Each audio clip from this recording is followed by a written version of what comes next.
Umalingaw-ngaw sa isang madilim na kagubatan ang boses ni Vilma, ang nag-iisa at nakababatang kapatid ni Luisa. Lakad-takbo ang ginawa niya kasabay ng pagmamasid niya sa paligid. Hinahanap niya kung saan nanggagaling ang boses na yon. Masama ang kutob niya. Nasa panganib ang kanyang kapatid. Vilma! Nasaan ka ba? Pakiusap, sabihin mo sa akin, tutulungan kita! Muling narinig ang boses ng kapatid na sigaw ng sigaw at sinasabi nitong hinahabol ito ng aswang. Ngunit kahit na anong gawin niya ay hindi niya ito mahanap. Halos nais na niyang maiyak dahil sa labis na pag-aalala. Hindi niya matatanggap kung may masamang mangyari sa kanyang kapatid. Nagpatuloy siya sa pagtakbo at hindi inalintana ang matatalas na tinik na bumabaon sa hubad niyang mga paa. Nasaan ka, Vilma? Magpakita ka sa akin! Isang mahaba at matinis na sigaw ang narinig niya mula sa kung saan. Kasunod noon ay ang nakabibinging katahimikan. Doon na nagsimulang maglandas ang masaganang luha sa kanyang mga mata. Wala siyang nagawa para sa kapatid niya. Alam niyang napahamak na ito sa kamay ng mga sinasabing aswang. Umiyak siya ng umiyak at halos maglupasay na sa lupa dahil sa labis na pagdadalamhati. Ngunit bigla siyang natigilan nang biglang may narinig siyang mga kaluskos na papalapit. Nanahimik siya bigla at nagmasid sa paligid. Naging alerto siya sa kung anuman kapahamakang sasapitin ng mga oras na yon. Tumayo siya at nagsimulang maglakad. Ngunit naramdaman niyang may sumusunod sa kanya. Upang mapakalma ang sarili, ay sinabi niya sa isip na maaring hayop lamang yon sa gubat. Ngunit nang marinig niya ang kakaibang tunog at naramdaman ang kakaibang lamig ng hangin ay nagsimulang tumindig ang kanyang balahibo. Paglingon niya ay nakita niya ang isang anino na mabilis na kumikilos sa gilid ng daan. Agad niyang binlisan ang kanyang lakad hanggang sa siya ay napatakbo ng mabilis. Nabuhayan siya ng loob nang makita niyang malapit na niyang marating ang kalsada, ngunit bago niya magawa yon ay may biglang lumundag mula sa puno. Isang malaking nilalang na may matatalim na kuko at mapupulang mga mata. Katulad sa isang nakakapangilabot na asong ulol ang itsura nito. Sigaw ng sigaw si Luisa. Nagbabaka sakali na makahingi ng tulong. Ngunit bigo siya. Sinubukan niyang kalabanin ng aswang sa pamamagitan ng nakita niyang sanga na may matulis na dulo. Nakipaglaban siya dito ng buong tapang at nagtagumpay siya na masugatan ng aswang. Nang mapansin ng aswang na hindi ito mananalo, ay agad itong tumakas pabalik sa gitna ng gubat at iniwan si Luisa na pagod na pagod. Nakahinga ng maluwag ang dalaga nang maisip na ligtas na siya sa kapahamakan. Biglang nagising ang dalaga. Nakita niya ang sariling nakaiga sa kanyang malambot na kama. Panaginip lang ba yun? Ay, salamat naman at di totoo. Nagbunyi siya at nakahinga ng maluwag na mapagtantong isa nga lamang yung masamang bangungot. Ngunit bigla siyang kinabahan nang maalalang nagpaalam nga pala ang kapatid niyang si Vilma na magbabakasyon sa Capiz kasama ang kanyang kabarkadang si Lena na taga roon. Pinayagan niya ito dahil matagal na rin naman niyang kakilala ang kaibigan ng kanyang kapatid. Dahil sa panaginip na yon ay nakaramdam siya ng di maganda at naisip niyang baka nasa panganib si Vilma. Dahil doon ay kaagad niyang pinuntahan ng kasintahang si Danilo upang magpasama sa kanya papunta ng Capiz. Sigurado ka bang susundan mo ang kapatid mo doon? Hindi na ako pinapatahimik na masasamang panaginip ko, mahal. Saka 1 linggo lang ang paalam nila sa akin eh. Sobra na sila ng 3 araw. Sige. Sasamahan kita. Ako, salamat. Kailangan natin makita agad ng kapatid ko para mapanatag naman ako. Alam mo naman na mahal ko yun, diba? Ayaw ko mawala siya sa akin. Siya na lang ang natitira kong pamilya eh.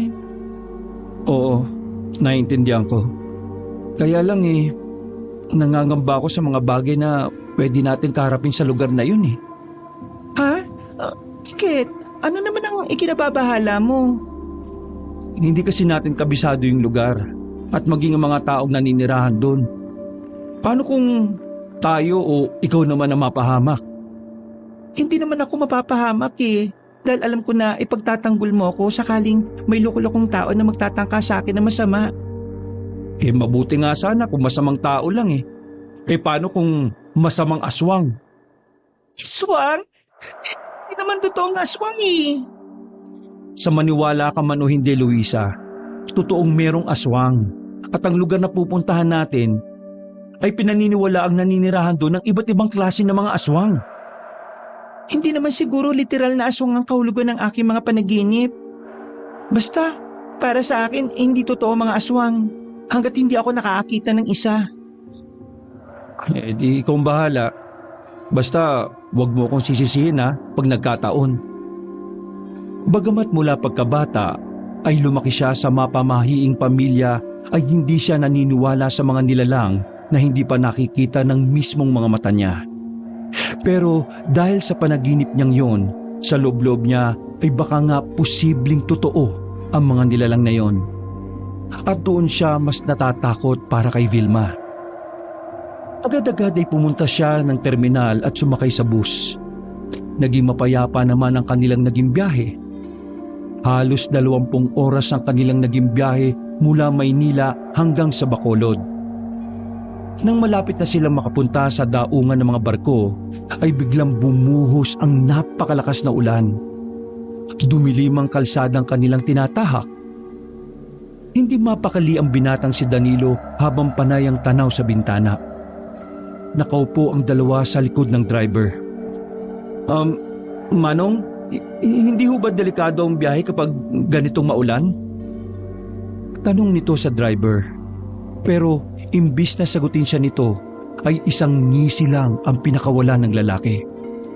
Hindi nito sinagot ang tanong. Kaya lalong nabahala si Danilo sa kakatuwang ikinikilos ng driver na yon. Samantala, si Luisa naman ay hindi na pinagtutuunan ng pansin ang bagay na yon. Nakatingin lamang siya sa labas ng bintana ng bus at tahimik na pinagmamasdan ang malakas na buhos ng ulan. Sana wag naman malakas ang alon sa dagat mamaya kapag sumakay na tayo ng ferry. Yan ba ang pinag-aalala mo kanina pa? Oo Nakakatakot ang bumiyahe sa tubig kapag malalakas ang alon. Isa pa, sabi ng tatay ko, kapag unang beses ka raw pupunta sa isang isla at malakas ang alon, binabalaan ka daw ng dagat sa posibleng kapahamakan na darating. Pero kung sakali man, mahal, tutuloy pa rin ako Dahil kung di naman natin makikita ng buhay ang kapatid ko, ay para na rin akong namatay noon. Sige, kung yun ang pasya mo talaga, sasamahan kita maski ano pang panganib ang haharapin natin. Salamat kasi palagi ka nandyan para suportahan ako at tulungan ako sa mga problema ko. Na-appreciate ko talaga lahat ng ginagawa mo para sa akin. Wala kang dapat na ipagpasalamat. Ganun talaga yung nagmamahalan, nagtutulungan at sinusuportahan ng isa't isa. Pagdating nila sa pier ay hindi nga sila nagkamali ng hinala dahil nakita nila kung gaano kasigla ang mga alon sa dagat.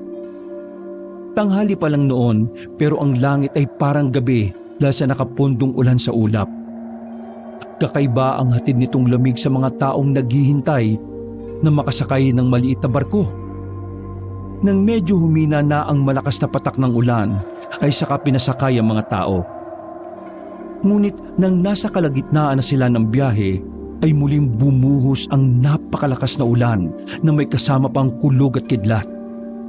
Lalo ring lumakas ang alon. Hinahampas nito ang kanilang sasakyan. Mababaka sa mukha ni Luisa ang labis na takot at pag-aalala. Panay ang usal nito ng dasal para sa kanilang kaligtasan. Samantalang si Danilo naman ay kalmado lang. Nang pakinggan ni Luisa ang sinasabi ng nobyo, ay nalaman niyang nag-uurasyon ito. Si Danilo ay anak ng isang mahusay na albularyo. kaya may konti itong alam tungkol sa ilang mga orasyon. Tinuruan na siya ng ama mula pa noong siya ay maliit pa. May inilabas itong isang pulang lalagyan na parang botelya na may lamang pulbos. Ibinuhos niya yun sa tubig. Anong ginagawa mo? Ha? Wala. Sinusubukan ko lang na siguraduhin makakarating tayo sa isla ng maayos. Grabe naman kasi ang alon eh. Kaya nga eh. Kung kailan naman talaga tayo papunta ng isla, saka naman magkakaganito ang panahon. Sana hindi magkatotoo ang kutob ko. Sana makauwi pa rin tayo ng ligtas. Huwag ka na matakot dyan. Dapat hindi tayo nag-iisip ng negatibo para hindi tayo nakakaakit ng kamalasan. Ilang sandali lang mula nang gawin yun ni Danilo, ay napansin nila ang unti-unting pagtamlay ng alon. Tumigil na rin ang malakas na ulan at hangin. Ito? Ang alin? Ano ginawa yun? Galing Ang alin nga? Ka ba? Pinatigil mo yung unuso. Naniniwala kang ako may kagagawa nun? Bakit? Pagkakaila mo ba? Hoy, hindi naman ako bulag, no? Sige na, sabihin mo na. Ang galing-galing lang kasi talaga eh. Natutunan ko lang yung galing sa libro ng tatay ko. Yung tungkol sa mga sinaunang ritual at kaalaman.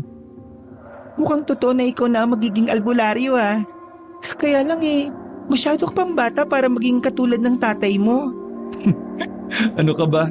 Wala naman sa edad ang pagiging albularyo, no? Magtatakip silim na nang narating nila ang probinsya ng Capiz. Para marating ang saktong lokasyon ng baryong hinahanap nila. Nakaramdam na matinding antok si Luisa at napasandal sa balikat ng kanyang nobyo.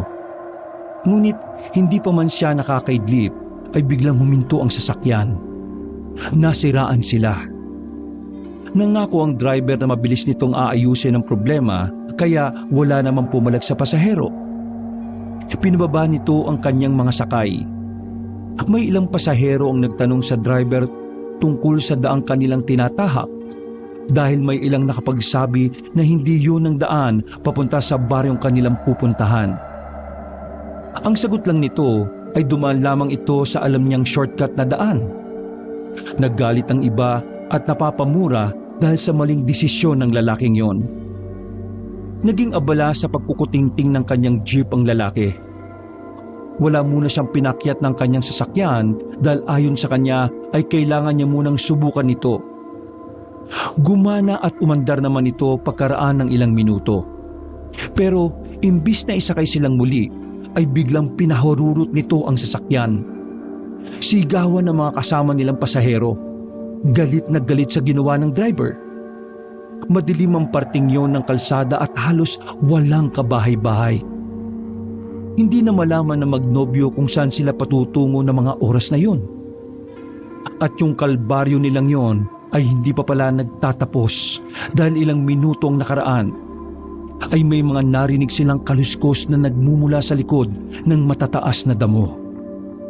Biglang lumitaw sa kanilang harapan ng isang malaking aso. Namumula ang mga mata nito at naglalaway rin itong parang asong ulol. Aso yan, Danilo! Hindi aso yan! Swang yan! Swang? Dahil sa nakita ay tila natuod at natulala na lang ang dalaga sa kanyang nakita. Hindi siya makapaniwalang totoo ngang merong aswang. Ang kanilang mga kasama ay mabilis na nagpulasan at nagkanya-kanya ng takbo. Silang dalawa ang tanging naiwan sa harapan ng kinatatakutang aso. Mas lalong kinain ng takot si Luisa nang makita niyang halos dumoble ang laki ng aso at mas lalo itong naging mabangis sa kanyang paningin. Titig na titig ito sa kanya. Halika na! Luisa! Takbo na! Nakatulala lamang ang babae. Sa kanyang paningin ay parang nag-slow motion ang lahat. Naririnig niya ang boses ng kasintahan pero ang atensyon niya ay sa papalapit na aswang. Hayop ka! Layuan mo ang nobya ko! Sa muling pagsigaw ni Danilo ay biglang tila nagising ang diwa ng babae at naging alerto na ito sa nangyayari. nakita niyang hinataw ni Danilo nang napulot nitong sanga ang aswang. Pero parang hindi naman ito ininda ng kalaban. "Tingnan ko lang kung hindi ka pa tatablan nito!" Hinagisa nito ng asin ng aso, pero tulad ng una ay hindi nito ininda ang pangontra. Mas lalo lang itong naging mas mabangis. Kaya wala nang nagawa ang dalawa kundi ang tumakbo sa abot ng kanilang makakaya. Sumunod sa kanila ang aswang na tila sila talaga ang punterya nito. Sinubukan nilang tumakbo sa loob ng gubat at nagtago sa likod ng isang malaking puno. "Ano, ayos ka lang ba?" Umiling si Luisa at parang maiiyak na. Isinandal nito ang likod sa puno. Sabihin mo nga sa akin, hindi ba ako nananaginip lang? "Hindi, Luisa. Ang nararanasan natin ngayon ay totoong nangyayari." Kung ganun tama ka. Sana'y nakinig na lang ako sa iyo. Sana'y nagpalipas na lang tayo ng oras sa pier at di na muna tumuloy dito. Tama ka rin na baka ito na yung babala ng dagat kaya ayaw niya tayong patuloyin sa biyahe. Shh! Huwag ka na maingay. Huwag ka mag-alala. Tingnan mo, tahimik na ang paligid. Parang nailigaw na natin yung aswang. Ha? Sigurado ka? Oo. Hindi ko na nararamdaman yung presensya niya eh. Ligtas na tayo. Pero, nasaan na kaya tayo? Siguro mas mainam kung dito na lang muna tayo magpalipas ng gabi. Hindi magandang magpagala-gala pa tayo sa lansangan eh. Mukha namang ligtas ang lugar na ito sa palagay ko. Wala namang problema sa akin. Siguro makabubuting salita ng gawin nating pagtulog para meron pa ring magbabantay. O sige, payag ako dun. Pero mauna ka na. Gigisingin na lang kita kapag kailangan ko na rin matulog. Maayos namang nakatulog si Luisa sa ilalim ng puno. Hindi na ginising ni Danilo ang kanyang nobya. Siya na ang nagtiyagang magbantay sa paligid. Papasikat na ang araw nang ipinikit niya ang kanyang mga mata. Alam niyang sa pagkakataong yun kasi ay ligtas na sila. Mataas na ang tirik ng araw nang magising si Luisa. Nakita niyang natutulog pa rin si Danilo. Bigla siyang napabalikwas nang makita ang kasalukuyan nilang sitwasyon noon. Agad niyang ginising si Danilo. Nagpatuloy sila sa paglalakad. Hindi nila alam kung gaano katagal na silang nagpapaikot-ikot sa gubat bago nila marating ang isang maliit at makitid na kalsada paglabas nila sa gubat. Tiningnan ni Luisa ang bitbit na puting papel kung saan nakasulat ang address na kanilang pupuntahan. Anong klaseng lugar naman kaya ito? Hindi ko alam, mahal. Nakakatakot naman dito. Parang may kakaiba sa lugar na ito. Liblib ang lugar na kanilang napuntahan. Mapuno yun at talaga namang di pa naaabot ng sibilisasyon. Ang mga bahay ay gawa pa lang sa kugon ang bubong, samantalang ang mga dingding ay mula sa pinagpatong-patong na dahon ng anahaw na inipit sa kawayan. Dikit-dikit halos sa mga bahay pero sa pagpapatuloy nila ng paglalakad ay naging malayo na ang distansya ng bawat bahay. Wala silang nakitang tao maski isa sa lugar na yon. Lahat ng kubo ay nakapinit. May nadaanan silang sapa. At mula doon sa wakas ay nakakita sila ng isang matandang lalaki. Siguro ay nasa edad 50 ang estrangherong yon ayon na rin sa kanilang nakitang kilos at pangangatawan nito. Nilapitan nila ito at kanilang tinanong. Tatang, pari po ba magtanong? Hindi sila sinagot na matanda. Bagkus ay tiningnan lamang sila ng masama sabay iling. Nagtaka ang dalawa sa ikinilis niyang yon. Pero dahil sa wala sila mapagpipilian pang iba na pwedeng pagtanungan, ay muli nilang tinanong ang matanda at nagbabaka sakali silang makatanggap na ng sagot. Tatang, alam niyo po ba yung address na nakasulat dito sa papel? Sino kayo? Anong ginagawa niyo dito? May hinahanap lang po kaming dalaga. Kapatid siya ng nobya ko. Ang pangalan po niya ay Vilma. Hindi ko siya kilala. Baka ho matulungan niyo po kaming mahanap yung lugar na ito, tatang. Mahalaga po kasi na mahanap namin si Vilme. Sumama po kasi siya sa kaibigan niya na taga dito para magbakasyon. Umalis na kayo dito. Kung ano man ang sadya nyo sa lugar na ito, ay huwag na kayong tumuloy. Delikado ang lugar na ito para sa inyong mga dayo. Tsak na may nagbabantay na sa inyo at nakamanman. Kaya habang maaga pa at maliwanag pa ang sikat ng araw, ay umuwi na kayo. Maaari niyong puntahan ang ilang lugar dito, huwag lang ang baryong ito. Pero hindi po pwedeng... Umalis na kayo! Kung sakali man na nagpunta sa lugar na yan ang kapatid mo, natitiyak kong wala na siya. Kaya huwag na kayo mag-aksaya pa ng panahon. Umalis na kayo kung gusto niyo pang mabuhay. Delikado ang lugar na yon para sa inyong mga dayo. Pagkatapos sabihin niyo na matandang lalaki ay tumalikod na ito. Napansin nilang maruming-marumi ang kasuotan nito na akala mo'y parang ilang araw nang nagbubungkal ng lupa. Tumingin sila sa paligid. Subalit wala naman silang nakitang magpapatunay sa kanilang iniisip. Dahil hindi nasagot ng lalaking yon ang kanilang tanong, ay muli silang nagpatuloy sa paglalakad. Isang matandang babae naman ang nakita nilang nasa kanilang unahan at naglalakad. Binilisan nila ang kanilang lakad upang maabutan yon. Nay, maulang galang na po. Mari po bang magtanong? Nagtatanong ka na, iha. Ay, hindi po yun ang ibig kong sabihin. Inilabas nito ang kapirasong papel kung saan nakasulat ang address na pupuntahan nila. Anong gagawin niyo sa lugar na ito? May hinahanap lamang po kaming tao. Importante po kasi sa amin ang taong yan eh. Kaya sana'y matulungan niyo po kami. Alam ko ang baryong ito, iha. Sa katunayan doon nga ako papunta. Taga dyan ako eh. Ay, talaga po? Naku, maraming salamat naman. Sino ba yung hinahanap ninyo? Hinahanap po namin yung kapatid ko eh. Yung barkada po niya ay taga dito. Nung isang linggo pa po sila bumiyahe, pero hanggang ngayon hindi pa po bumabalik ng bahay. Kaya sinundan ko na. Baka po may kilala kayong Luisa? Nako, pasensya ka na, Ining. Sa dami ng mga bagong kabataan sa lugar namin hindi ko na sila halos kilala. Nay, may tanong po ako. Ligtas po ba sa baryo ninyo? Wala po bang aswang? Nako, Ining.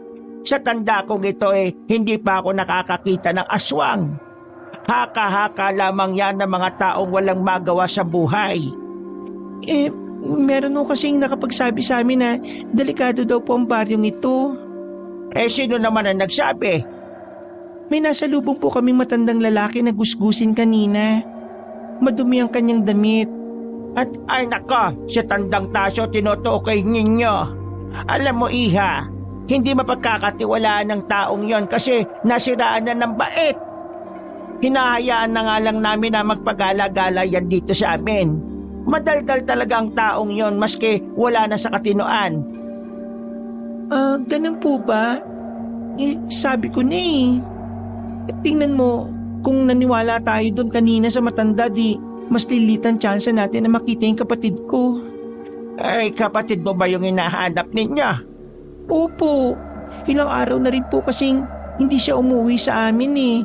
Buhat na magpaalam siya. Na uuwi dito sa Capiz. Medyo nag-aalala lamang po ako sa kanya. Kaya sinundan ko na. Walang problema kung sa baryo namin sila nagpunta. Wala naman mangyayaring masama sa kanila. Mababait ang mga tao sa amin. Mabuti naman po kung ganun. Ano po palang pangalan niyo, nanay? O si Ursula. Halina kayo, sumunod kayo sa akin at pupuntahan natin ang baryong yan. Ay nako, salamat po, Nay Ursula. Alam nyo, medyo malaki ang baryo namin. Kung gusto nyo may aalok akong paupahan sa inyo. Maliit lang yun na kubo pero alam ko naman magiging komportable kayo at magsisilbing pahingahan nyo habang hinahanap nyo ang iyong kapatid. Naku, mabutit ipinaalala nyo, Nay. Mukhang kailangan nga po namin yan. Maski komportabling tulugan lang, ayos na eh. Tara na. para makita ninyo. Sana magustuhan ninyo. Pagdating nila sa lugar na sinasabi ng matanda, ay agad napansin ni Danilo na walang palatandaan o pangalan ang baryo. Napansin din niyang kakaiba ang atmosfera.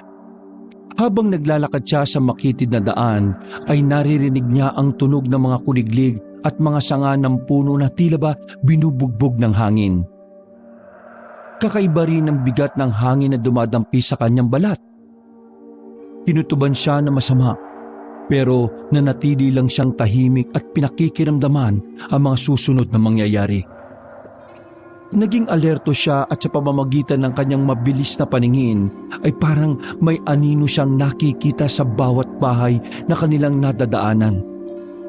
Parang pinagmamasdan ng kanilang bawat galaw. Miski nakapinid ang mga pinto at bintana, ay alam ni Danilo na may mga tao sa loob ng tahanang yon. At kung bakit sila lumalabas sa araw, walang ideya ang binata kung bakit. Pagkaraan ng medyo mahaba-habang lakaran ay hinatid sila ni Aling Ursula sa isang dampa. May silong ito at may maliit na hagdan papunta sa pinto ng kubo.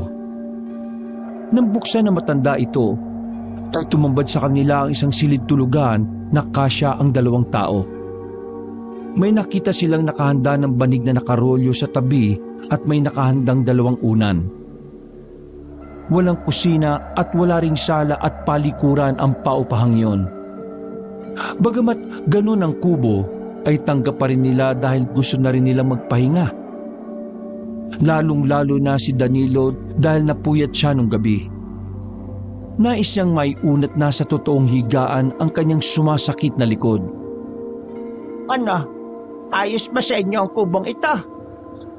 Opo, ayos na nanay. Kukunin na po namin to. Magkano ba yung iuupa namin dito sa bawat araw na ilalagi namin? Huwag na muna natin pag-usapan yan. Saka na lang kapag malapit na kayong umuwi.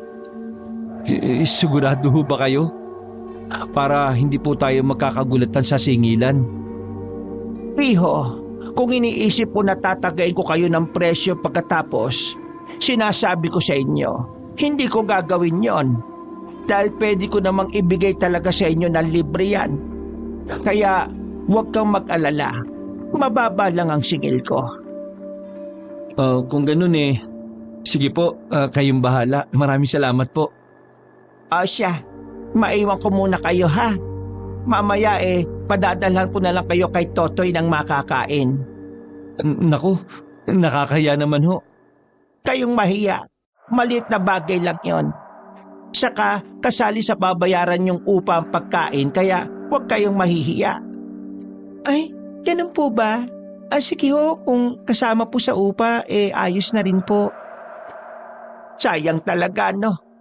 Hindi nyo inabutan yung pista dito noong nakaraang linggo. Ano ho? Nagkaroon ho ng pista dito? Oo, iha.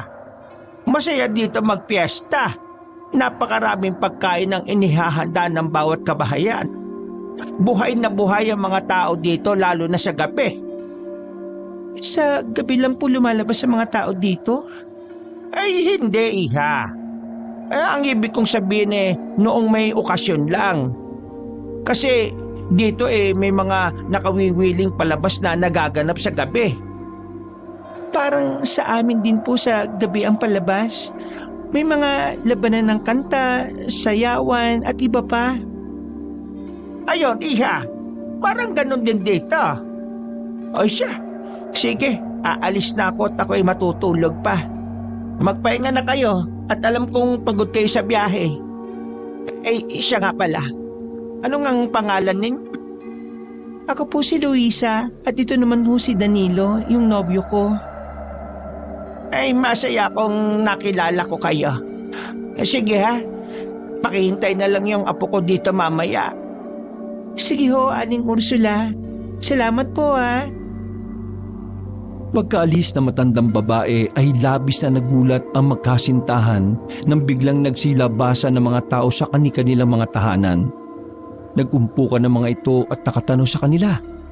Ang iba ay napansin pa nga ni Luisa na matalim na nakatitig sa kanya Kaya naman bigla siyang napahawak at nailabas niya mula sa loob ng damit ang suot niyang kwintas na may palumuti ng San Benito na may basbas ng banal na tubig mula sa simbahan. Nang mapansin ng mga taong yon ang kwintas, ay nagsialisa ng mga ito at muling bumalik sa kanilang mga kubo ng tahimik. Mas nakakatakot pala yung lugar na ito kaysa sa inaasahan ko. Huwag ka mag-alala. Ako ang bahala sa'yo. Inilapag ng binata ang dala nitong bag at binuksan yon. May inilabas siya doon na isang plastic bag. Marami pala itong baon ng mga pangontra sa aswang tulad ng asin at ilang piraso ng bawang. Ano yan, mahal ko? May bala ka ba magluto? Wala bakit ka naman natatawa dyan? Pasensya ka na natatawa ako dahil ako kasi hindi ko akalain na handang-handa ka para sa gera. Siyempre, ikaw ba naman magkakaroon ng tatay na isang albularyo? Nung marinig niyang dito tayo pupunta agad niyang inihanda ang lahat ng ito Mabuti na lang talaga at pinayagan kanyang samahan ako. Kasi nga, halos ituring na rin kayo ni tatay ng kanyang mga kaanak. Alam mo naman yun, di ba? Matalik silang magkaibigan ng inyong ama. Kaya, huwag ka nang magtaka. Ano ba yung mga dala mo? Patingin nga. Tuloy, ituro mo na rin sa akin kung paano gamitin yan. O sige, sasabihin ko sa'yo. Pero, walang halong biro. Mabuti na lang talaga may ganito. Kasi, nakaligtas tayo sa aswang na yon. Buti naging epektibo yung isang pangontra. Dahil kung hindi, naku, baka kagabi pa lang patay na tayo. Kaya nga mukhang totoong pinamumugaran ng aswang lugar na ito. Kakayanin ba natin sila kung sakali? Kailangan natin mapag-aralan kung anong klase sila ng aswang para alam natin kung anong kanilang magiging kahinaan. Kung aswang ang mga tao dito, ibig sabihin ay nagsisinungaling si Aling Ursula. Hindi ko mahuli mata niya kanina Hindi ako sigurado kung aswang ba siya o hindi. Bakit? May paraan ba para makita kung aswang ang itsura ng tao? Sabi ni tatay, aswang ang tao kapag baliktad tayo sa refleksyon ng kanilang mga mata. Ano pa ang ibang palatandaan? Lagi silang seryoso at hindi madalas lumabas ng bahay. Mabaho rin ang kanilang mga hininga. Masabi mo bang di lumalabas ng bahay pag-araw? Yung mga tao dito, hindi ba napansin na parang kakaiba sila? Ano ka ba? Yung ginawa nila sa tingin mo, hindi ko yun mapapansin? Kailangan natin mag-ingat, mahal ko. Mukhang mapapalaban tayo dito. Kinakabahan at natatakot ako. Masama ang kutob ko sa lugar na ito Parang pakiramdam ko di tayo nandito pero... Ako rin. Sa totoo lang kanina pa ako gustong wag na tumuloy. Nakahiyaan ko na lang dahil sa matanda Pero kung di ka komportable sa lugar na ito, pwede naman tayong umalis at umuwi na. Hindi pwede. Paano ang kapatid ko?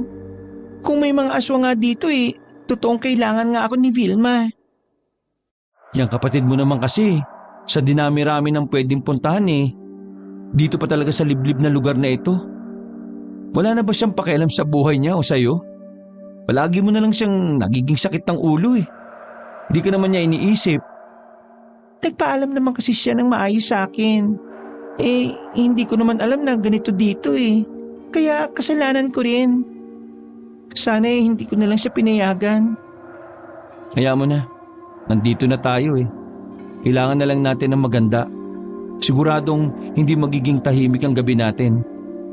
Kaya nga sana mahanap na natin si Vilma para makalis na tayo kaagad dito. Ayaw kong ikaw naman ang mapahamak dahil siguradong malalagot ako sa tatay mo pag nagkataon.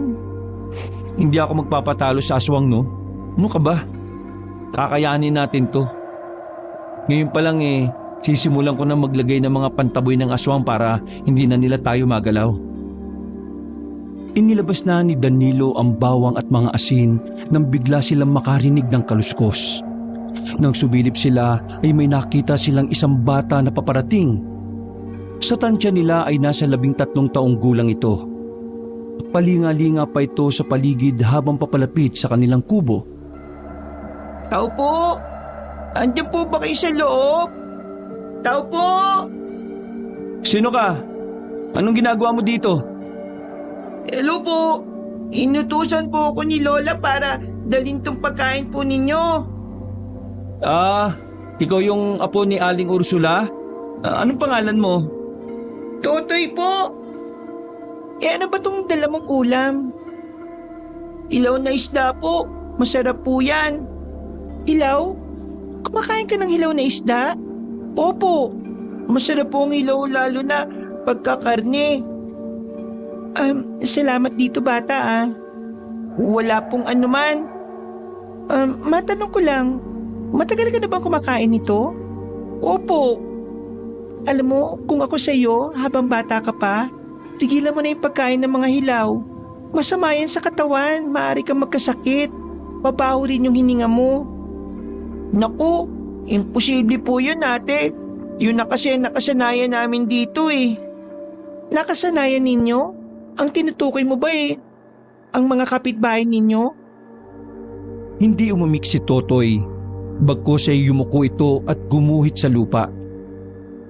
Isang senyales na ayaw na nitong pag-usapan ang nabuksang paksa nila.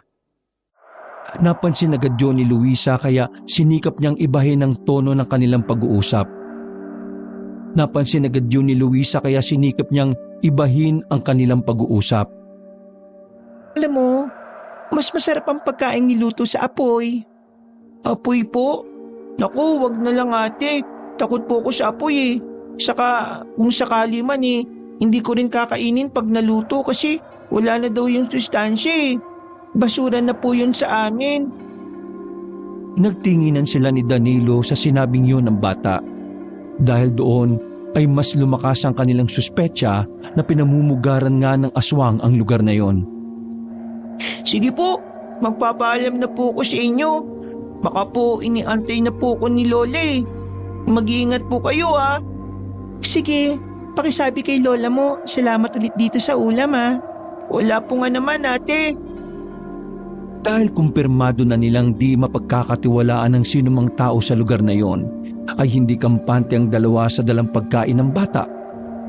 Bagkus ay kinuha nila ito at dinala sa silong ng kubo. Diyan ka na muna. Pagukay lang ako ng butas para mapagtapunan itong isda. Bilin sa akin ni tatay wag na huwag daw tayong kakain ng mga pagkain bigay ng mga aswang. Bakit daw? Dahil tuso sila. Ang pagkain galing sa kanila ay pwedeng may laway nila na pwede tayong mahawa sa pagkaaswang. Meron naman, nilalagyan nila ng pampatulog para mas madali sa kanila na mabiktima tayo. Kung ganun ay, bilisan mo ng pagbaon sa isdang yan. Baka magkaroon pa tayo ng sakit dyan eh. Hindi natin alam kung ano ang binabalak nila kaya doble pag-iingat ang kailangan natin. Yung bata, may kakaiba ako napansin sa kanya eh.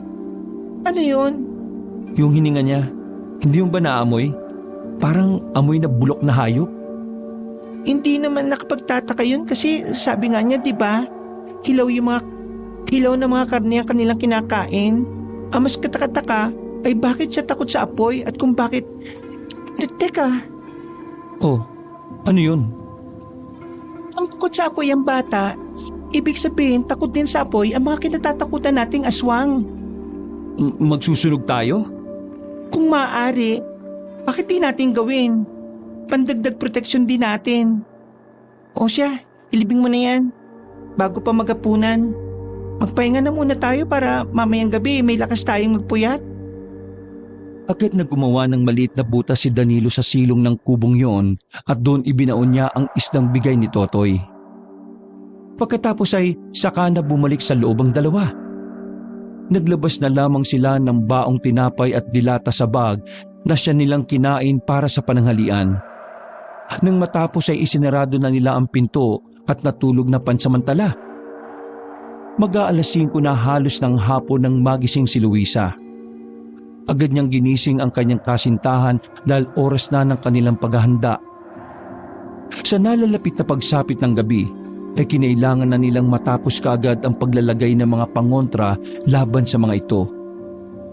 Nag-ipon rin sila ng mga sangang maliit man o malaki. Inipon nila yun sa harap.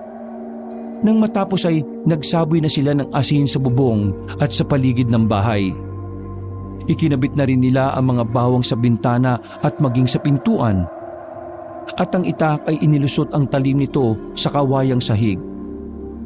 Nang magdidilim na ay sinigaan na nila ang mga kahoy. Saka sila bumalik sa kubo at naupo sa isang tabi.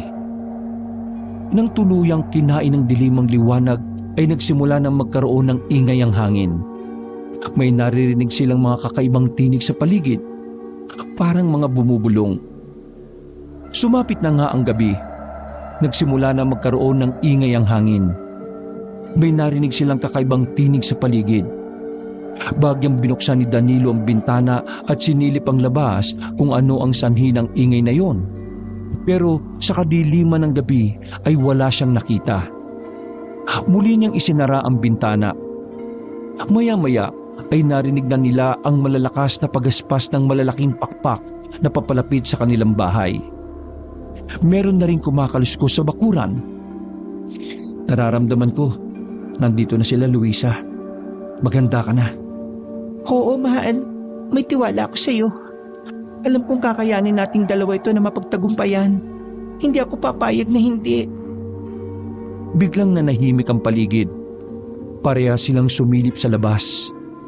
Ganun na lamang ang panlalaki ng kanilang mga mata nang makitang napakaraming tao sa labas ng kanilang kubo.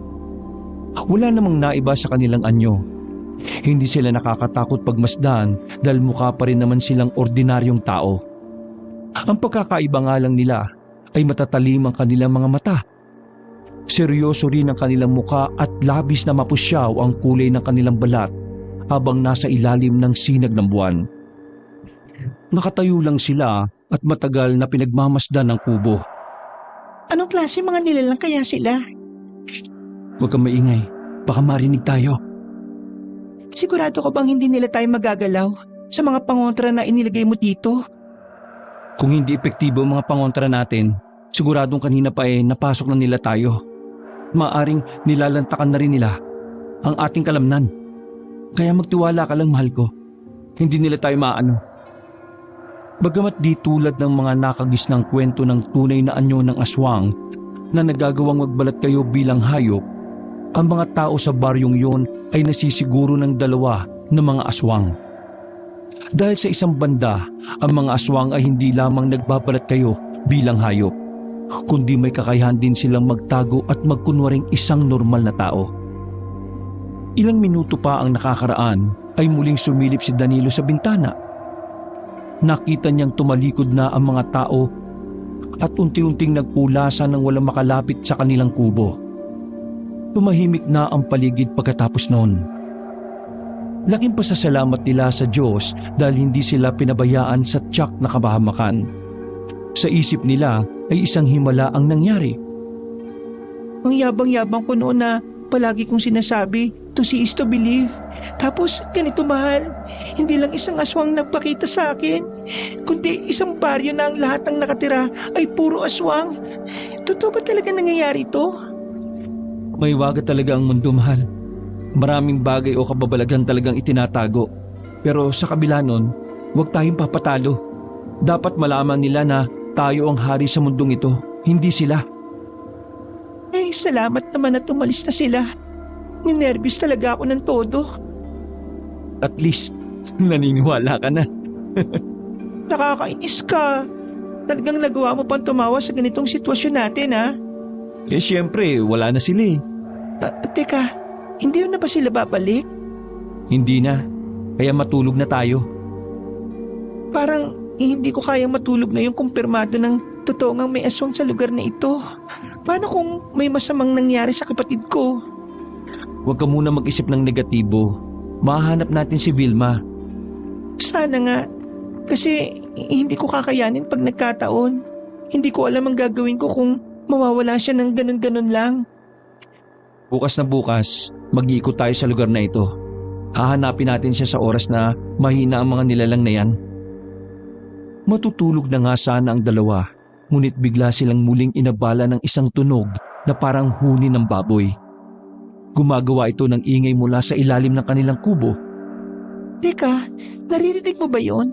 May baboy sa ilalim? Shh! Teka, pakinggan muna natin kung ano yung ginagawa niya. Hawakan mo tong buntot, Pagi. At ako naman ay kukunin ko yung itak. At susubukan kong ilusot-lusot ito sa pagitan ng mga kawayang sahig. Narinig nilang tila may hinuhukay sa ilalim ang hayop na yon. At ang kasunod nun ay ang malakas na paglasab nito na tila may kinakain. Hindi kaya yung isda yung hinukay niya? Maaari. Pero bakit? Ano naman ang gagawin niya doon? Kinakain niya malamang. Hindi mo ba naririnig? Nang maubos ng baboy ang ibinaon nilang isda, ay tahimik na rin itong umalis at tuluyang naglaho sa kakahuyan. Kaya kahit papaano ay napanatag na ang dalawa at nagawa nilang matulog na mapayapa sa gabing yon. Kinabukasan ay maaga silang lumabas at naglibot sa lugar. Naghanap sila ng mga palatandaan kung saan maaari nilang mahanap ang babaeng hinahanap. Tulad ng unang araw nila doon, makikitang nakapinid ang mga pinto ng bawat kabahayan. Animoy isang abandonadong lugar na walang katao-tao. Tahimik, ngunit ang katahimikang yon ang nagbibigay ng nakakatakot na atmosfera para sa mga estranghero. Ilang sandali pa'y napadpad sila sa may bandang ilog. May maliit na kagubatan silang nakita. Sa kanilang paglalakad ay biglang nagkaroon ng aksidente. Nahulog sa isang buta si Luisa. Isang patibong na hindi nila alam kung sino ang gawa o kung para saan. Mainam na lamang at hindi kasamang nahulog si Danilo. Ito ang gumawa ng paraan upang maiahon ng kasintahan sa butas na yon. Naganap siya ng baging at ito ang ginamit niya para makuha si Luisa. Ayos ka lang ba, mahal? May masakit ba sa'yo? Okay lang ako. Hindi naman kataasan ng butas kaya konting galis lang ang natamo ko. Sino kaya naglagay ng pitag na ito? Nakakaloka. Mukhang kailangan talaga nating mag-ingat maging sa daraanan natin kasi may mga ganyan palang patibong. Kaya nga eh.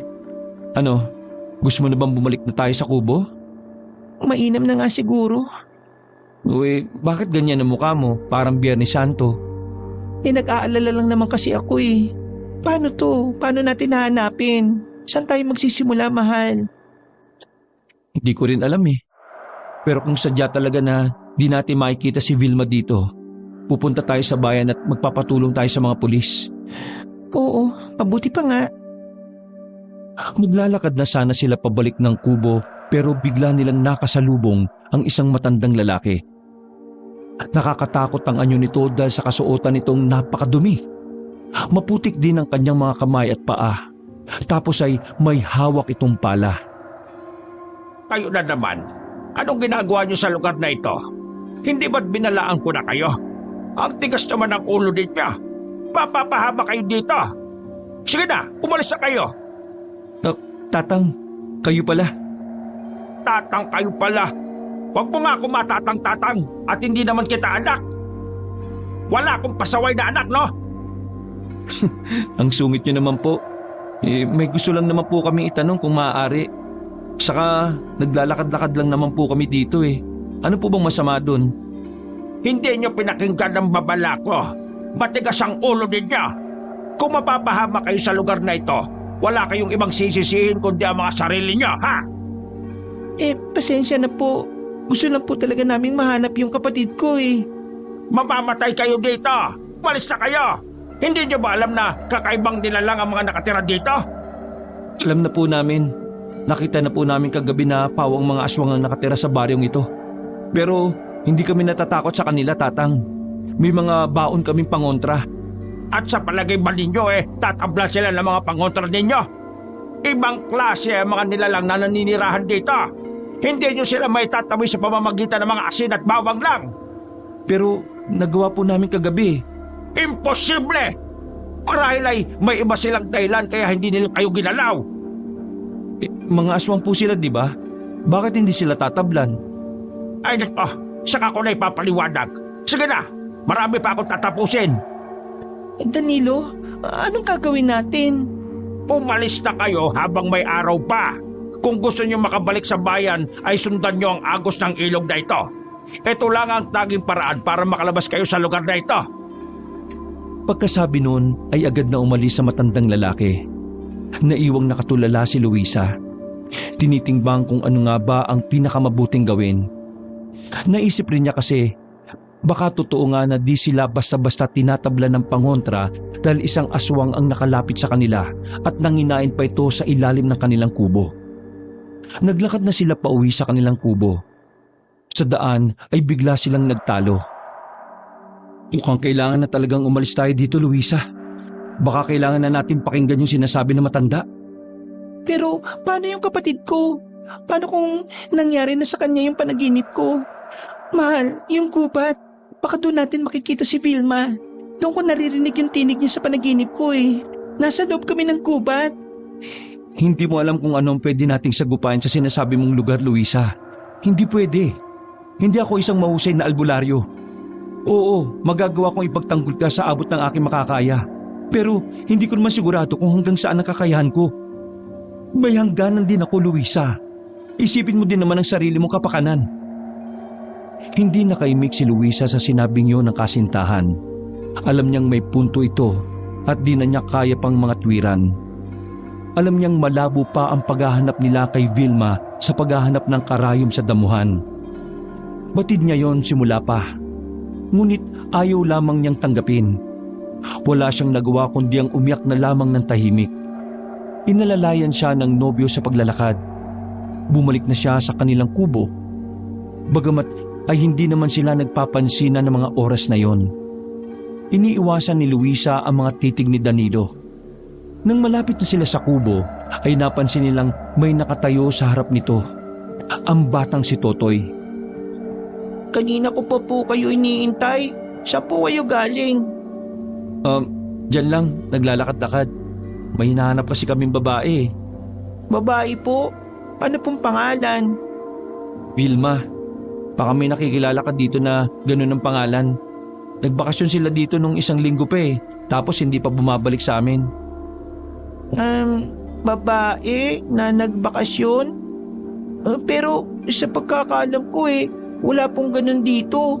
Imposible po na may magbabakasyon dito sa lugar namin. Kasi ang mga nagpupunta lang dito eh, yung mga naliligaw na dinadala dito ni... Dinadala nino? Wala po. Ay, siya nga po pala. Ito po, may dala po ako ulit na isda. Katulad po ito nung kahapon. Wow, katulad din ng kahapon. Alam mo, tama ka. Masarap nga ang hilaw na isda. Sinungaling po kayo. Hindi nyo kinain yung ibinigay ko kahapon eh. Sinayang po ninyo, tinabunan nyo po ng lupa. Teka, paano mo nalaman? Nakita ko po. Andito ka rin ba kagabi? May gusto sana akong tanungin sa'yo eh. Ano po yun? Ang mga tao dito kagabi, may kakaiba silang ikinikilos. Sa palagay mo ba may masama silang balak sa amin? Wala po. Ganun lang po talaga sila kapag may mga bisita. Hindi po sila sanay sa dayo eh. Huwag na lang po ninyong papansinin. Pero nakakatakot sila eh. Akala nga namin isusugurin nila kami dito eh. Naku, hindi po mangyayari yun. Mababait ang mga tao dito sa amin. Sadyang di lang talaga sila palalabas sa umaga kasi yung iba gabi gising. Kung ganun, ibig sabihin may lahi ba kayong aswang? Ano po yung aswang? Mga tao na may kakaibang anyo at kayang manakit o pumatay ng iba. Tapos, kumakain sila ng mga laman loob o karne ng tao. Ay, hindi po. Sa pagkakatanda ko wala pa namang ganun nangyayari dito. Hindi kami pumapatay. Masama po yun, sabi ni Lola. Ganun ba? Opo. Saka hindi kayo maano dito hanggat walang sinasabi ang akong. Akong?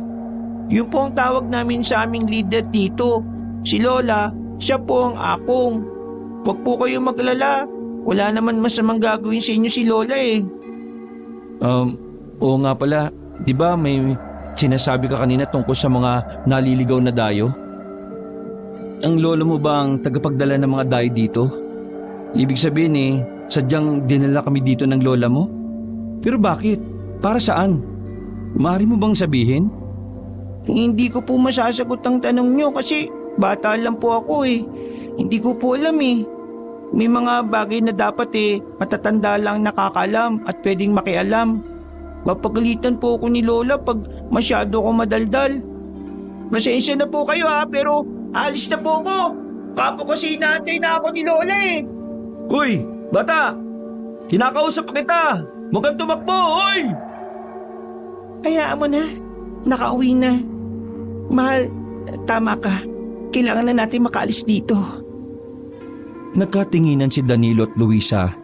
Nakita ng babae na hawak na ng kanyang nobyo ang isdang bigay ni Totoy. Bagamat sabi nitong katulad lang ito ng dinala niya nung nakaraan, ay di hamak na mas malaki ang bitbit niyang yon at mas malapad. Siguro ay nasa 12 kilo ang bigat nun. Nagugutom ako. May pagkain pa ba tayo dyan? Baka pwedeng kainin na natin yan. Iluto na lang muna natin para may lakas tayong bumiyahe pa uwi. Hindi natin to pwedeng basta-basta kainin hanggat hindi natin sigurado na malinis to. Sinabi ko na sa iyo, di ba? Kung anong dahilan? Inilabas ni Danilo ang isang piraso ng kalamansi. Sabi ng lalaki sa nobya ay kaya nitong palabasin ang tunay na anyo ng mga pagkaing iniaalok ng aswang. Ipinatak niya ito sa isda.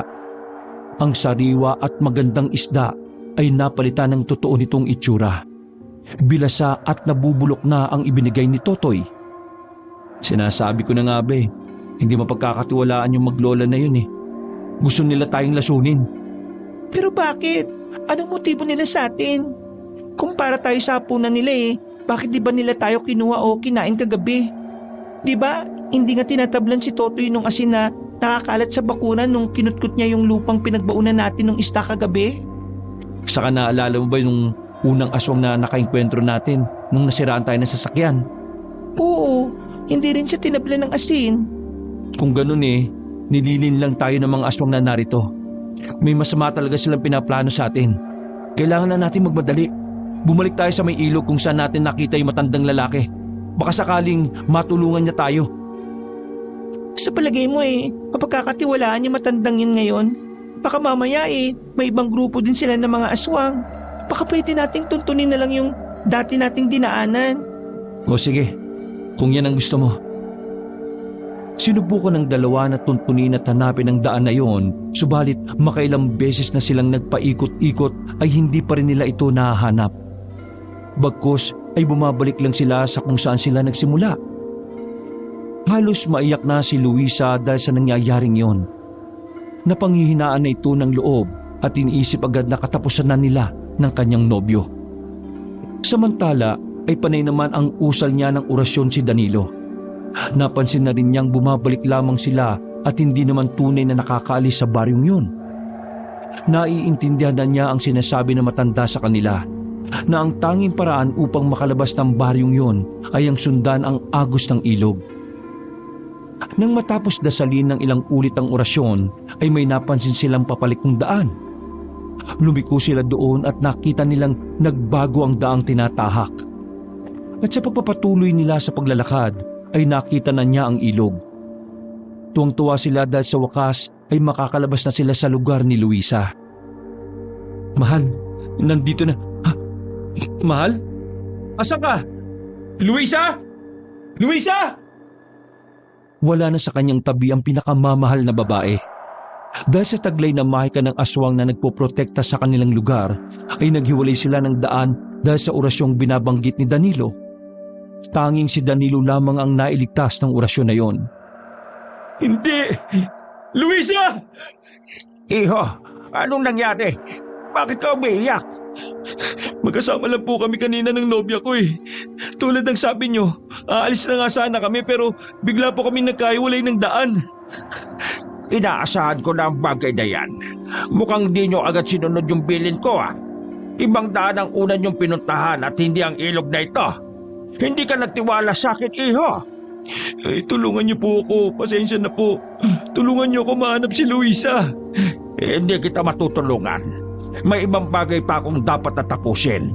Dahil ngayon ang araw na inihanda namin para sa hustisyang nais namin makamit sa kamay ng mga aswang na yan. Hustisya po? Para saan? Malalaman mo din mamaya, Iho. Kung sakali ba natutulong ako dyan Tutulungan niyo din ako sa problema ko. Pag-iisipan ko kung di ako lugi. Sana'y nakinig na lamang kasi kayo. Sana'y kanina pa kayo nakalabas dito at hindi na nadamay sa gerang magaganap. Natahimik si Danilo sa sinabi ng matanda. Halos mawalan siya ng lakas dahil mukhang wala siyang mahahanap na tulong para mahanap ang kanyang nobya.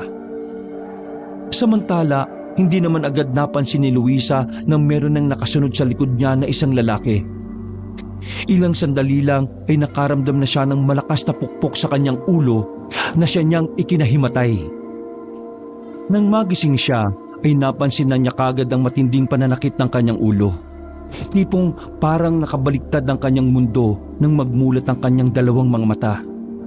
Akala niya ay panaginip lang ang lahat, ngunit nang subukan niyang kurutin ang sarili ay nasaktan siya. Literal na nakabaliktad siya. Ang kanyang uluhan ay malapit nang nasa lupa, habang ang nasa may paanan niya ay ang nalalapit ng dumilim na langit. Umiikot din siya ng kusa at parang trumpo na may kung anong kumukontrol dito. Hilong-hilo na ang dalaga at anumang oras ay ibig na niyang magsuka dahil doon. Agad dumagundong ang kabog ng kanyang dibdib dahil sa pangamba at takot. Ilang beses siyang kumurap-kurap para pahupain ang nanlalabo at umiikot na paningin. Luminga-linga rin siya at nagbabaka sakali na malaman kung saan nga ba silang gubat napunta. Ang alam ni Luisa ay nasa kalagitnaan sila ng kagubatan. Palatandaan ng malaki at mayayabong na puno sa paligid niya.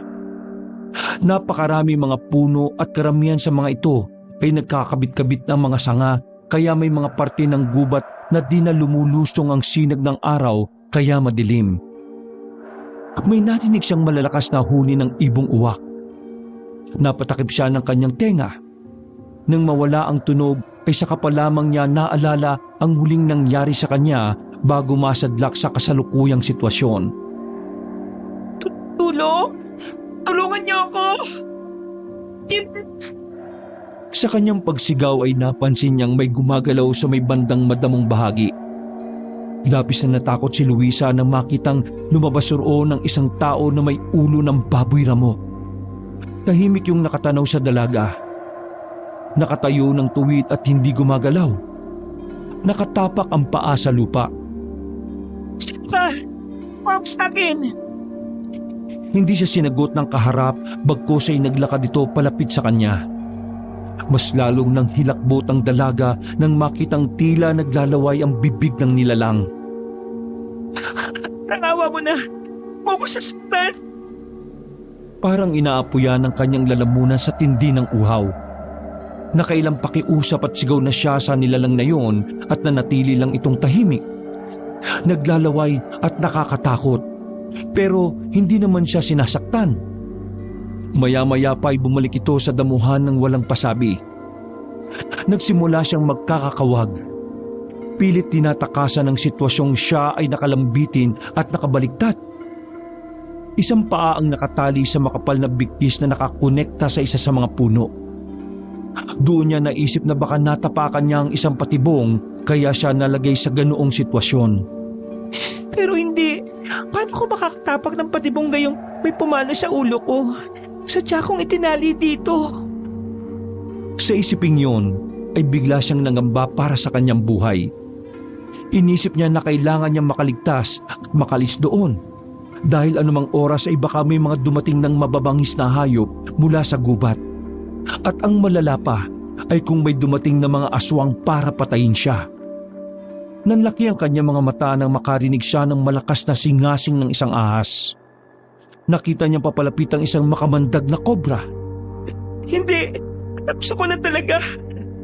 Halos isang dangkal na lang ang layo ng ahas sa kanya at nakamba na itong kagatin siya dahil tila kalaban ang tingin ito sa kanya dahil sa kanyang mga galaw. Napapikit ang dalaga nang biglang ibukan nito ang tila malapad na leeg o tenga at ang matatalim nitong pangil. Ngunit ang inaasahang pagkagat ay hindi nangyari. Nawala na din ang tunog ng ahas na kinatatakutan.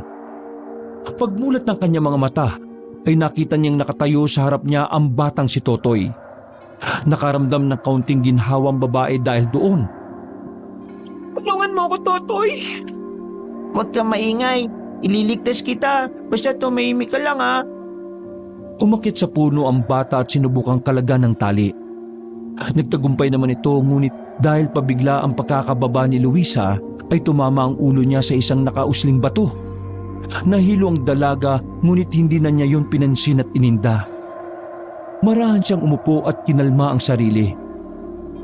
Umalis ka bago pa sila dumating. Hindi ka pwede magtagal dito kundi mamamatay ka. Ha? Mamamatay? Sino papatay sa akin? Huwag ka na po maraming tanong, ate.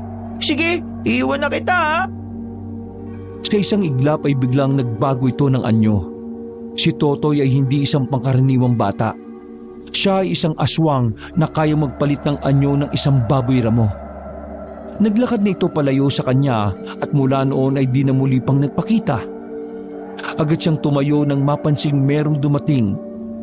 Naghahanap siya ng maaaring mapagtaguan, ngunit tanging ang mga puno lang ang naroroon. Nagkubli siya sa likod ng puno.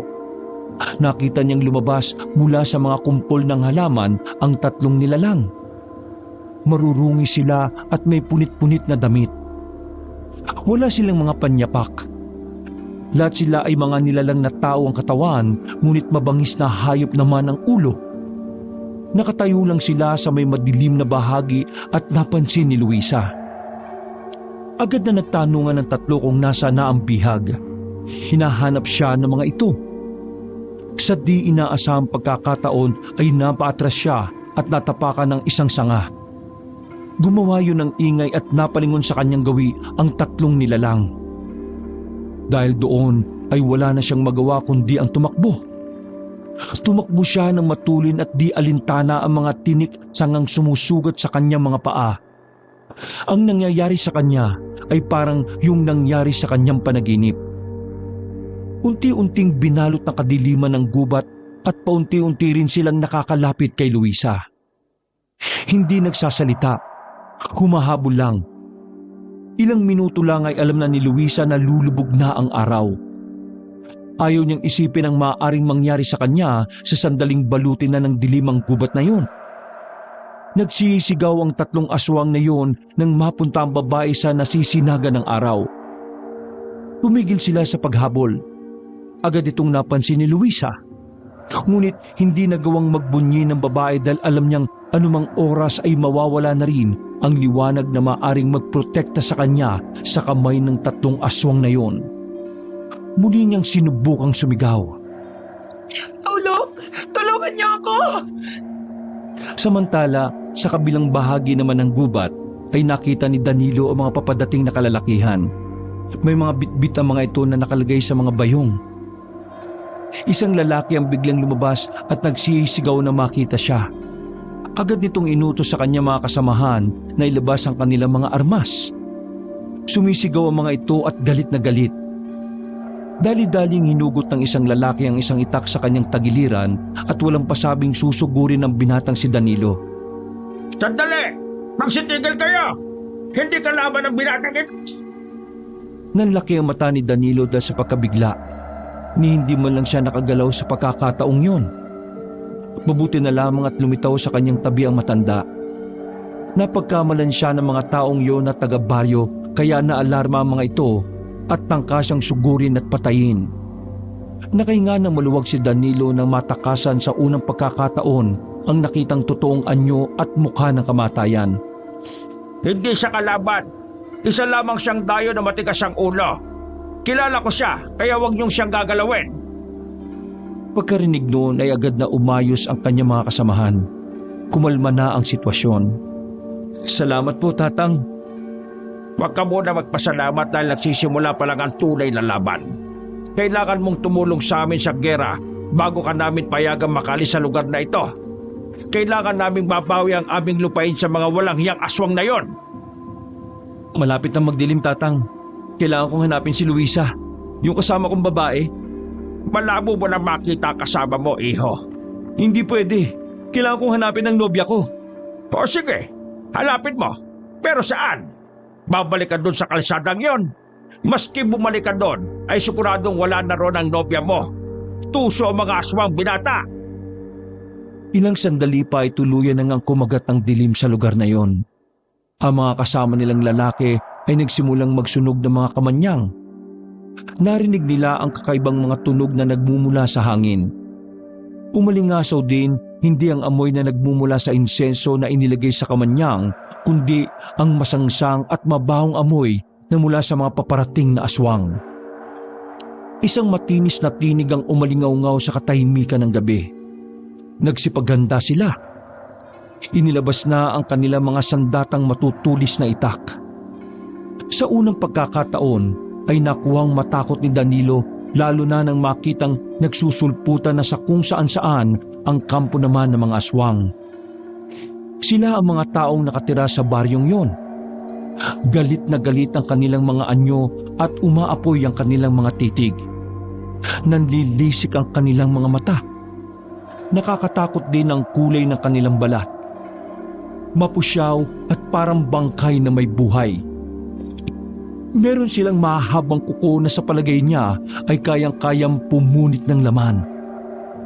Nakita ni Danilo na kabilang sa mga yon si Aling Ursula. Nagsimula ang laban.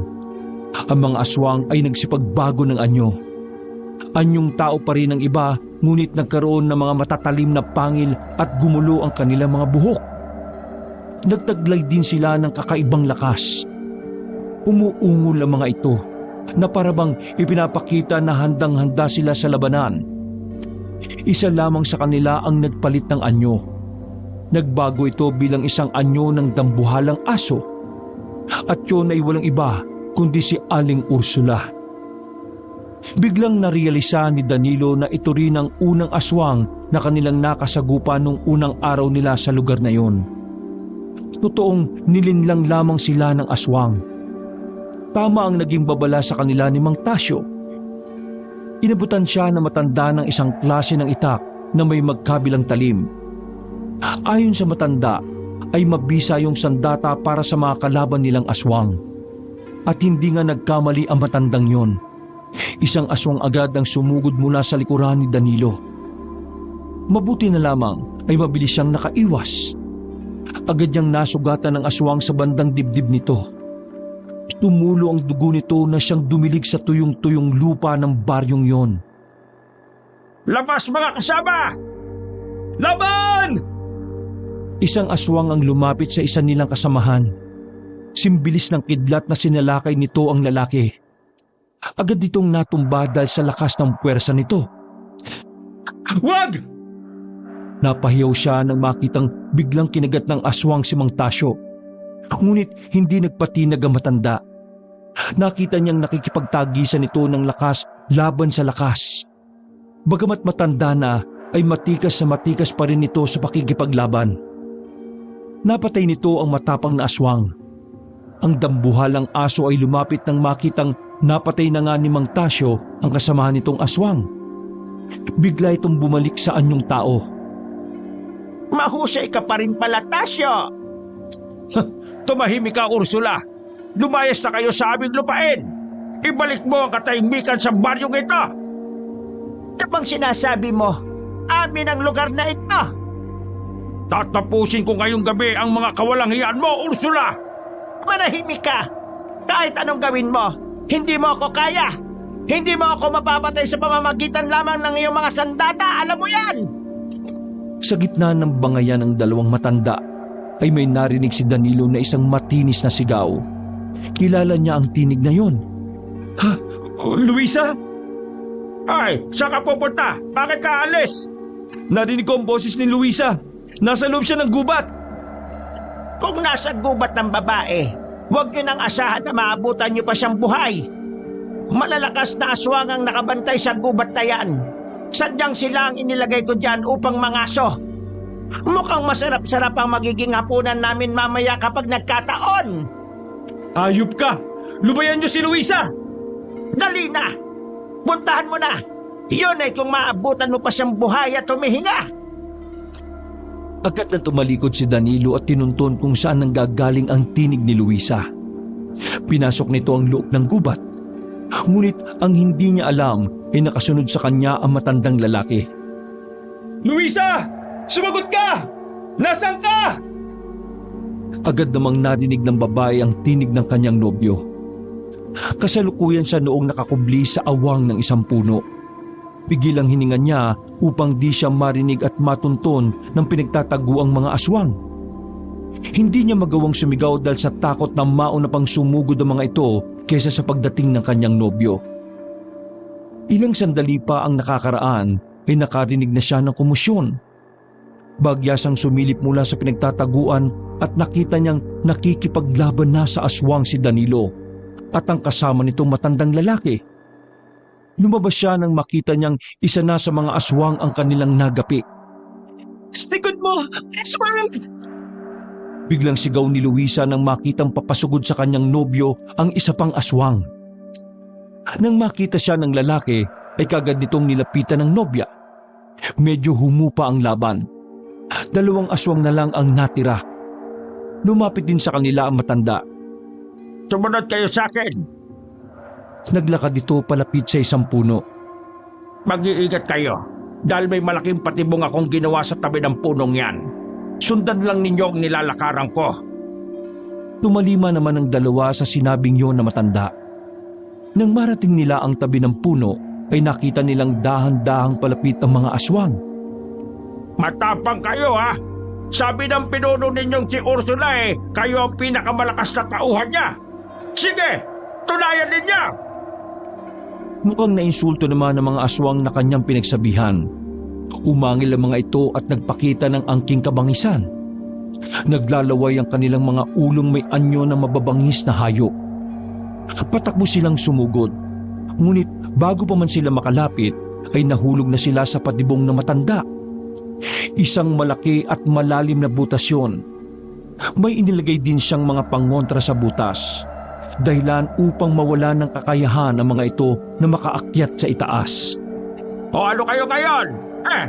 Nagkamali pala sa inyong apo Wala kayong mga kwentang aswang! Ayos ka lang ba, mahal ko? Anong nangyari? Ikaw pa talaga ang may ganang magtanong sa akin yan? Iniwan mo ko Hindi ko sinasadya. Inilayo ko ng Maika ng lugar na yun sa'yo. Tama na yan. Saka na kayo maglambingan kapag tapos na ang laban. Kailangan natin pagplanuhan ang gagawin nating hakbang upang mapatay si Ursula. Yun lang ang tanging paraan upang matapos na ang paghahari-harian nila sa lugar na ito. Agad niyang nilapitan ng 2 at sinabi dito ang kanyang plano. Kinakabahan man si Luisa ay agad naman siyang sumang-ayon dito. Ganon din si Danilo. Nais na rin niyang matapos na ang kaguluhang yon upang maiuwi niya na ng buhay at buo ang kanyang nobya. Upang magpatuloy sa kanilang buhay ng tahimik at masaya. Umalis sa matanda sa gubat. Ngunit ilang sandali lang ay nakita nilang paparating na ulit ito at tumatakbo. Hinahabol ito ng isang dambuhalang aso. Tulad ng nauna nilang hakbang ay nakita nilang pumunta ito sa tabi ng puno at nagkunwaring pagod na. Hinihingal na ito at di na makapagsalita. Biglang bumagal ang takbo ng aswang.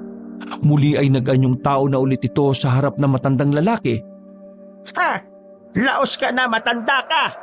Tingnan mo ang sarili mo! Hingal na hingal! Mahina ka na nga! Wala nang silbi ang pagiging isang magaling mong pinuno at punong manggagamot sa baryong ito. Tama lang na agawin ko ang teritoryong ito dahil wala ka ng kwenta, Tasyo. Oo, mahina na nga ako, Ursula. Pero ikaw lamang din naman ang may kagagawan nito. Sinungaling ka at manggagamit. Dahil uto-uto kayo mga tao at mahihinang mga nilalang. Nagpauto ka sa akin. Akala mo naman totoong mamahalin kita. Ginusto lang kita dahil gusto kong mapa sa akin ang lugar na ito. At nakuha ko ito ng walang kahirap-hirap. Walang hiya ka talaga. Ginamit mo kahinaan ko. Niloko mo ko. Lahat ng pagmamahal, Ursula, ibinigay ko sa iyo. Tapos ganito lang gagawin mo. Traitor kang aswang ka. Wala akong pakialam kung ano ay tawag mo sa akin, tandang huknoban. Pero hindi mo na mababawi ang lugar na ito. Dahil pagkatapos mo ay isusunod ko ang lahat ng mga kasama mo. Sige, lumapit ka. Patayin mo ako. Sa palagay mo ba ay ganun ako katanga? Alam kong may bitag kang inihanda sa akin.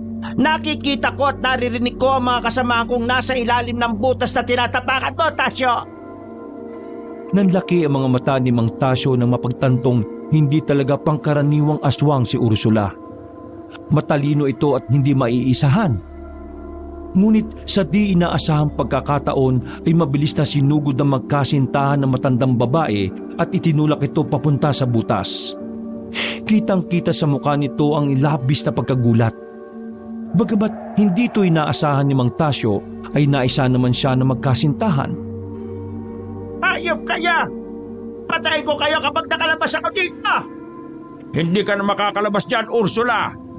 Alam sa'yo!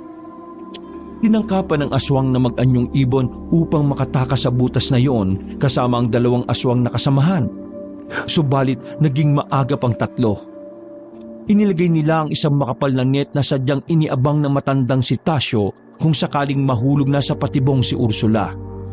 Ganon din ay kinuha niya ang itinagong isang galon ng gasolina at ibinuhos yun sa butas.